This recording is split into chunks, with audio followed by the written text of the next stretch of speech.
পূর্বে বসে নাউনের সংখ্যা, পরিমাণ অথবা নির্দেশক হিসেবে কাজ করে তখন সেগুলোকে আমরা কি বলি?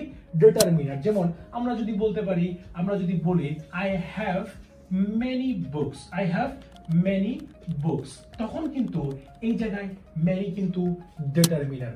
আবার তুমি যদি দেখো আই হ্যাভ, দেয়ার ইজ, আমরা যদি বলতে পারি যে there is little, there is little water, there is little water in this glass, in this glass।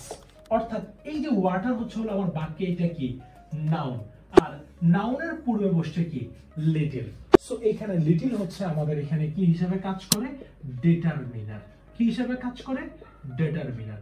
R determiner plus noun is equal to তৈরি করে হচ্ছে আমাদের নাউন ফ্রেজ।